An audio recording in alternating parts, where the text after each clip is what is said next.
Assalamualaikum warahmatullahi wabarakatuh. Perkenalkan, nama saya Irmananda Noviasari dari kelas 12 AKL 1. Di sini saya akan menyampaikan materi mengenai Persatuan dan Kesatuan pada masa reformasi periode 21 Mei 1998 sampai sekarang. Periode ini disebut juga dengan era reformasi. Gejolak politik di era reformasi semakin mendorong usaha penegakan kedaulatan rakyat dan bertekad untuk mewujudkan pemerintahan yang bersih dari korupsi, kolusi, dan nepotisme yang menghancurkan kehidupan bangsa dan negara. Memasuki masa reformasi, bangsa Indonesia bertekad untuk menciptakan sistem pemerintahan yang demokratis. Untuk itu, perlu disusun pemerintahan yang konstitusional atau pemerintahan yang berdasarkan pada konstitusi. Pemerintahan konstitusional bercirikan bahwa konstitusi negara itu berisi yang pertama, adanya pembatasan kekuasaan pemerintahan atau eksekutif, dan yang kedua, jaminan atas hak asasi manusia dan hak-hak warga negara. Berdasarkan hal itu, salah satu bentuk reformasi yang dilakukan oleh bangsa Indonesia adalah melakukan perubahan atau amandemen atas Undang-Undang Dasar 1945. Dengan mengamandemen UUD 1945 menjadi konstitusi yang bersifat konstitusional, diharapkan dapat terbentuk sistem pemerintahan yang lebih baik dari yang sebelumnya. Amandemen atas UUD 1945 telah dilakukan oleh MPR sebanyak 4 kali, yaitu tahun 1999, tahun 2000, tahun 2021, dan tahun 2022.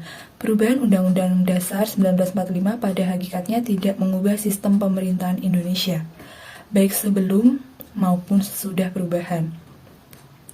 Sistem pemerintahan Indonesia tetap presidensial, tetapi perubahan tersebut telah mengubah peran hubungan Presiden dan DPR.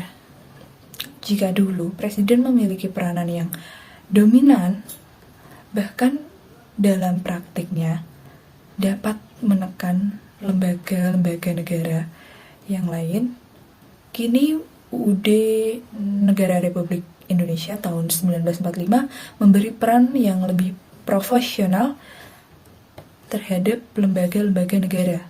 Begitu pula kontrol terhadap kekuasaan presiden menjadi lebih ketat. Selain itu, perubahan UUD 1945 juga mengubah struktur ketatanegaraan Indonesia. Jika dibandingkan dengan UUD 1945 yang sebelumnya diubah, maka UUD Negara Republik Indonesia 1945 terdapat penghapusan dan penambahan lembaga-lembaga negara. Untuk lebih jelasnya, ada perubahan mendasar dalam ketatanegaraan Indonesia setelah perubahan Undang-Undang Dasar 1945, yaitu yang pertama, kedaulatan di tangan rakyat dan dilakukan menurut Undang-Undang Dasar Pasal 1 Ayat 2. Kedua, MPR merupakan lembaga bikameral, yaitu terdiri dari anggota DPR dan anggota DPD, Pasal 2 Ayat 1. Yang ketiga, Presiden dan Wakil Presiden dipilih langsung oleh rakyat, Pasal 6A Ayat 1. Yang keempat, Presiden memegang jabatan selama 5 tahun dan dapat dipilih kembali dalam jabatan yang sama untuk 1 kali masa jabatan, Pasal 7. Kelima, pencantuman hak asasi manusia Pasal 28-28J. Yang keenam, penghapusan DPA sebagai lembaga tinggi negara Yang ketujuh, Presiden bukan mandataris MPR. 8. MPR tidak lagi menyusun GBHN.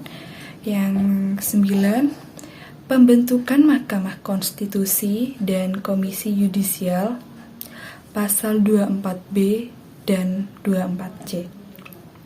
10.